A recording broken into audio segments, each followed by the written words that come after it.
Livro A Matriz Divina.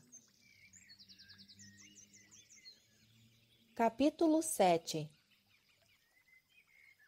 Título: A leitura do espelho dos relacionamentos.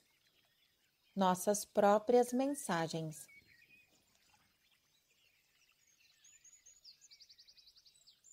Uma frase agora do fundador da ciência da mente, Ernest Holmes, 1887 a 1960. A vida é um espelho, devolvendo ao pensador o pensamento que dele recebe.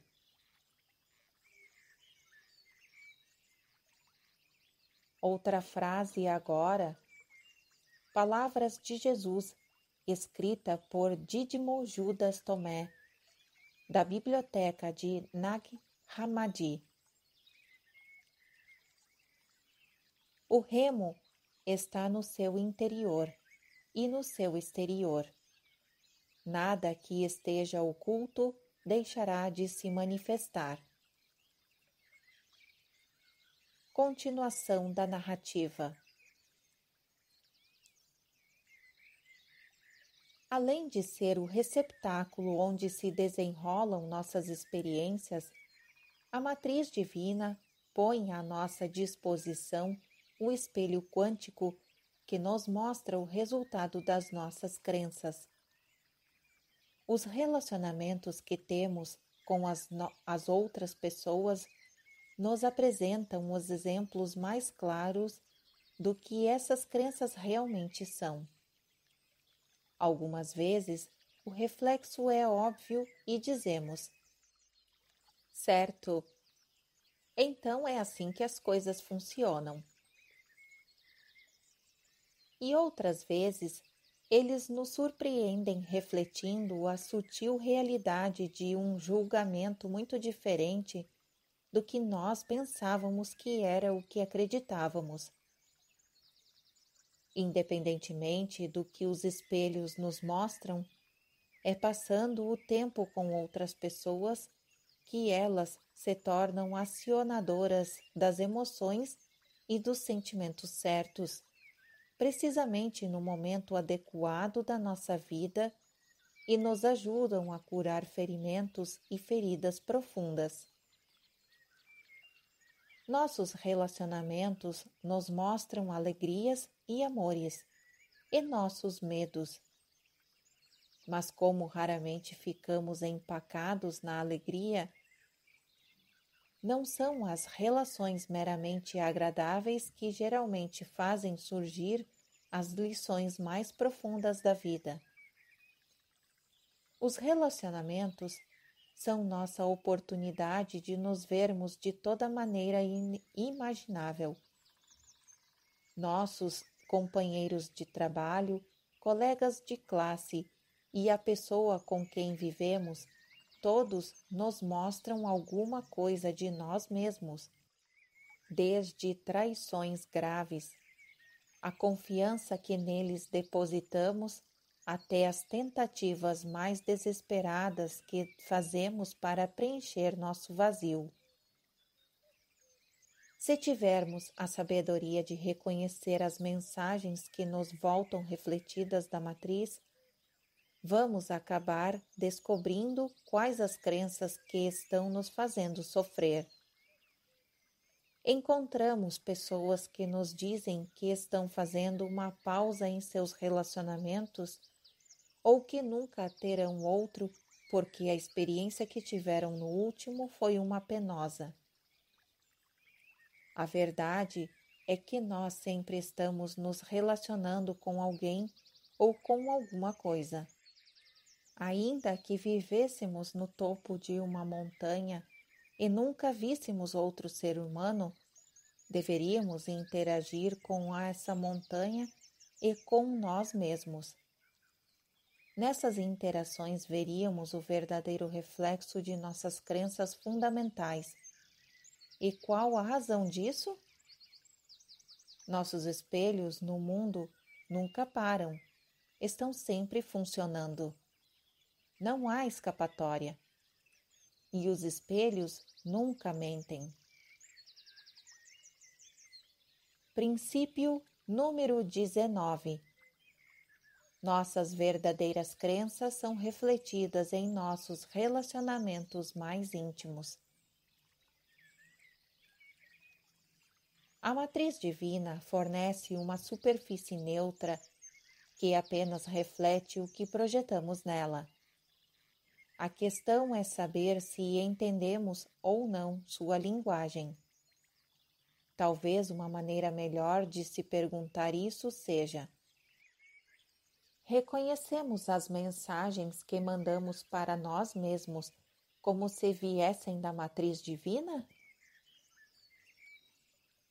Ernest Holmes, o fundador da ciência da mente, afirmou no século XX: a vida é um espelho devolvendo ao pensador o pensamento que dele recebe. Muitas tradições antigas reconhecem essa conexão e valorizam esses relacionamentos refletidos como um caminho para a plenitude e união com o divino.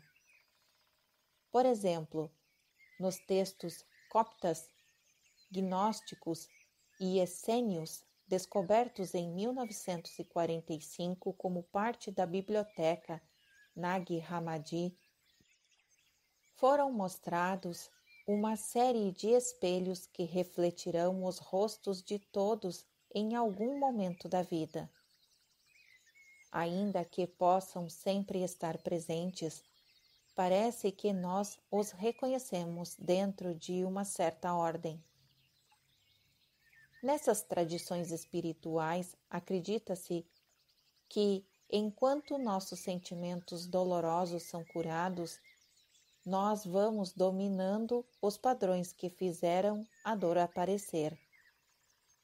Em outras palavras, para superar o medo, devemos primeiramente dominar os padrões que possibilitaram que ele existisse. Subtítulo em destaque: 5 antigos espelhos dos relacionamentos. Primeiro espelho: reflexos do momento. Segundo espelho: reflexos de julgamentos instantâneos. Terceiro espelho: reflexos do que perdemos, jogamos fora ou foi tirado de nós. Quarto espelho: reflexos da noite escura da alma. Quinto espelho: reflexos do nosso maior ato de compaixão. Este texto que acabamos de ler foi representado pela figura número 12. Descrição da figura número 12. Espelhos dos relacionamentos, colocados na ordem em que os reconhecemos. Em geral, os espelhos mais óbvios são os reconhecidos em primeiro lugar, o que torna possível que os mais influentes e sutis venham à superfície e se tornem claros. Continuação da narrativa. Nas sessões seguintes exploraremos os 5 espelhos dos relacionamentos, desde os mais óbvios até os mais sutis.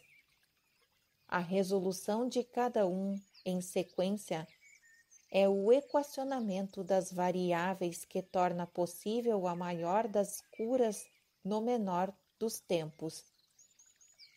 A pesquisa científica tem indicado que, à medida que mudamos a maneira de perceber o que nos aconteceu no passado, alteramos a química do nosso corpo no presente. A vida em um universo onde o modo pelo qual nos sentimos sobre nós mesmos é espelhado pelo mundo à nossa volta. Faz com que reconhecer as mensagens dos nossos relacionamentos e aprender o que nos diz a matriz divina seja mais importante do que nunca. Subtítulo em destaque: Primeiro espelho. Reflexos do momento. Uma frase agora do Evangelho de Tomé. Vós examinais a jace do céu e da terra, mas não reconheceis aquele que está diante de vós, nem sabeis apreciar este momento. Continuação da narrativa.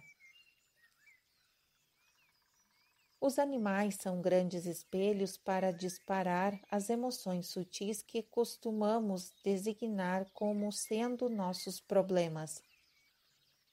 No modo inocente de ser apenas o que são, eles são capazes de inflamar nossos sentimentos intensos de controle e julgamento acerca de como as coisas deveriam ou não deveriam ser.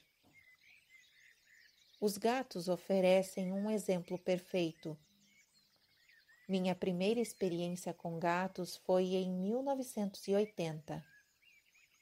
Eu estava trabalhando com computadores, exercendo a função de geólogo em uma companhia de petróleo, e morava em um apartamento em Denver. Como membro de um departamento de serviços técnicos formado pouco tempo antes, eu passava a maior parte dos meus dias, tardes e fins de semana aprendendo a entrar e sair de aplicativos de computadores para pôr em prática os conceitos tradicionais da geologia do petróleo que havia aprendido. Não me havia passado pela cabeça ter animais domésticos, simplesmente porque eu nunca ficava em casa tempo suficiente para tomar conta de um. Certo fim de semana, um amigo estava me visitando e me trouxe um presente inesperado. Um belo gatinho rajado amarelo de cerca de 5 semanas. Ele era o mais fraco da ninhada e recebera o nome de Tigre, lembrando um dos amigos do ursinho Puff.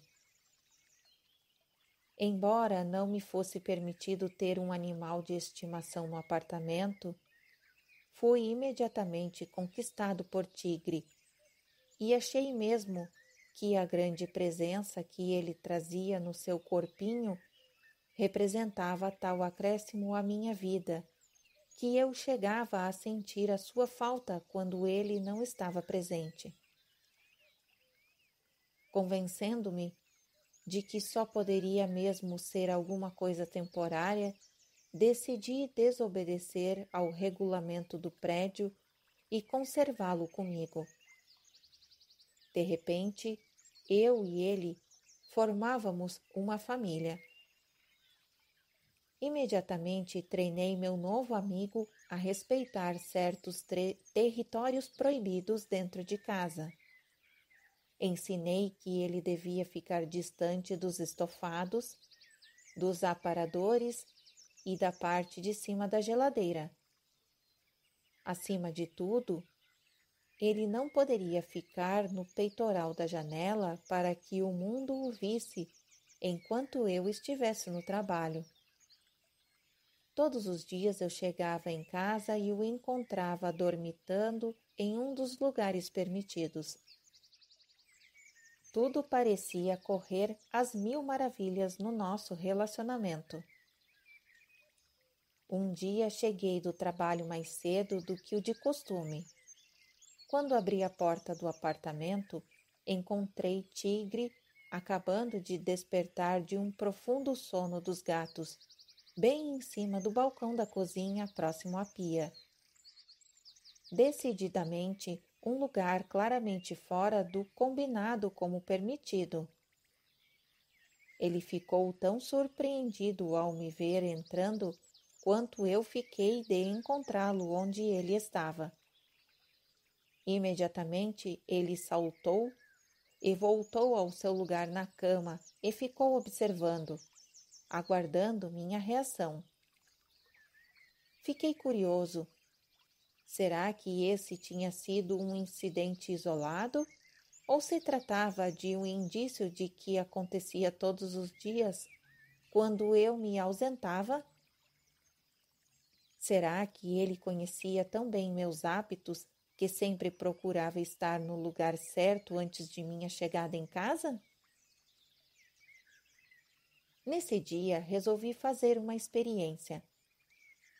Andando até a varanda, de onde podia-se ver a bela sebe que circundava o terreno, fiquei escondido atrás das cortinas, fingindo que tinha saído para trabalhar. Dentro de poucos minutos ele pulou da cama e foi diretamente para a cozinha. Na certeza de que eu já havia saído, ele voltou ao seu poleiro perto da torradeira e do liquidificador. Ele aparentava estar tão confortavelmente alojado que começou a cabecear de sono e logo dormia perto da pia, um lugar em que ele jamais estaria se soubesse que eu ainda estava em casa. Foi então que meus amigos, que também tinham gatos, me contaram o que todo o dono de felinos provavelmente já sabe ou acabou por descobrir. É impossível treinar um gato. Admitindo que possa haver exceções, geralmente os gatos fazem o que os gatos fazem. Eles gostam de lugares altos e gravitarão em torno dos lugares mais altos que encontrarem por perto. Aparadores, refrigeradores, peitoris de janelas e outros lugares e locais igualmente proibidos. Ainda que eles possam respeitar as regras enquanto em nossa presença, quando sozinhos, os gatos são senhores de seu próprio mundo. Subtítulo em destaque: Os espelhos estão em toda a parte. A razão pela qual compartilho esta história é para explicar o que o comportamento do gatinho fez em mim. Na sua simplicidade de ser apenas o que é, eu me peguei frustrado quase a ponto de me enfurecer.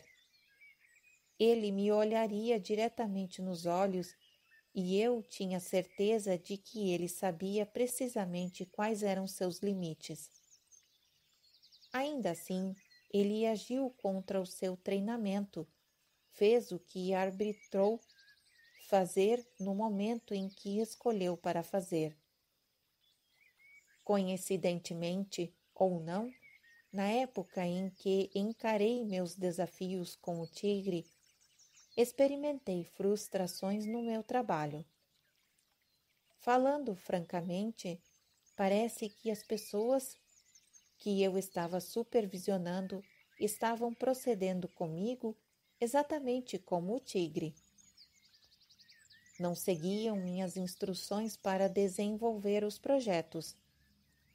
Um dia, depois de uma discussão áspera, uma de minhas colaboradoras virou-se para mim e me perguntou por qual razão eu simplesmente não deixava que ela fizesse o trabalho dela. Eu lhe dera uma tarefa e sua queixa é que eu andava fazendo um microgerenciamento de seu desempenho a cada passo de seu desenvolvimento. Mais tarde, ao chegar ao meu apartamento, encontrei novamente na área proibida da cozinha o tigre.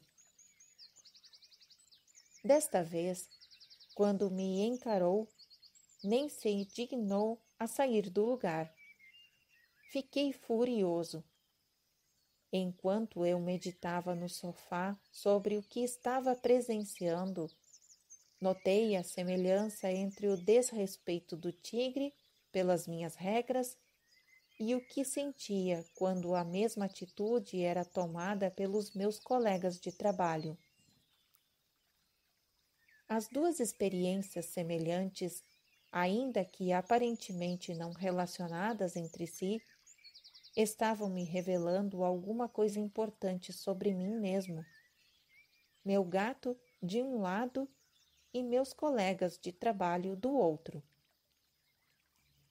Cada qual tinha refletido um padrão de comportamento tão sutil que não me fora possível percebê-lo conscientemente. Até aquele momento. O episódio estava destinado a se tornar o primeiro de uma série de espelhos que eu deveria reconhecer em mim mesmo antes que pudesse remediar outros mais intensos e sutis em outros relacionamentos. Durante as décadas de 1960 e 1970, era comum os profissionais de autoajuda dizerem que se não estivéssemos gostando do que o mundo nos mostrava, deveríamos procurar nos ver a nós mesmos